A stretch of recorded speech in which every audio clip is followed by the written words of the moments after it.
Hi friends, നമുക്കിന്ന് pasta കൊണ്ടൊരു പായസം ഉണ്ടാക്കാം. 1/2 ലിറ്റർ വെള്ളം ഞാൻ ചൂടാകാൻ വെച്ചിട്ടുണ്ട്. അതിലേക്ക് പാസ്ത മാഗിയുടെ ഒരു ചെറിയ കവറിൽ വാങ്ങിച്ചിട്ടുള്ള ഒരു 35 റുപ്പീസിൻ്റെ ഇത് ഞാൻ ഇതിലേക്ക് ഇട്ട് കൊടുക്കുകയാണ്.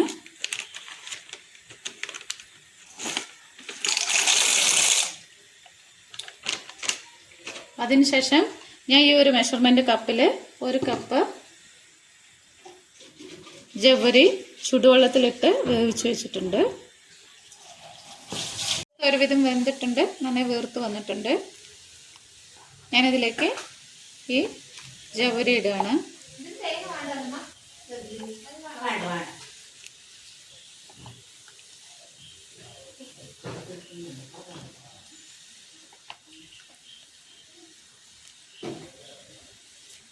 അങ്ങനെ ഇളക്കട്ടെ, അടിക്ക് പിടിക്കും.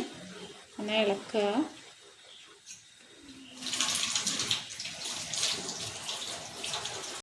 അപ്പം ഇതിലേക്ക് 3/4 ലിറ്റർ പാല്,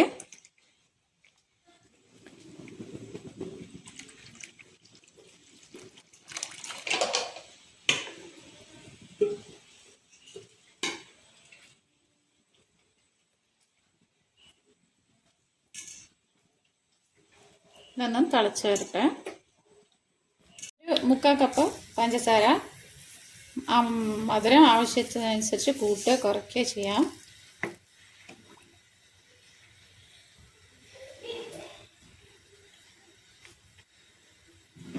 പായസം തന്നെ തിളച്ചിട്ടുണ്ട്. ഇടയ്ക്കിടയ്ക്ക് ഇളക്കി കൊടുക്കുക, അല്ലെങ്കിൽ അടിക്ക് പിടിക്കും. ഇനി ഞാൻ നെയ്യിൽ വറുത്ത കാഷ്യൂ കിസ്മിസും ഇടുന്നുണ്ട്. അതിൻ്റെ കൂടെ കുറച്ച് ഏലക്കാപ്പൊടി ചേർക്കുന്നുണ്ട്. ഏലക്കാപ്പൊടി നമ്മൾ നന്നായിട്ട് ഏലക്ക വറുത്തിട്ട് പഞ്ചസാര ഇട്ട് പൊടിച്ചു കഴിഞ്ഞാൽ നന്നായി ഫൈനായി പൊടിച്ചു കിട്ടും.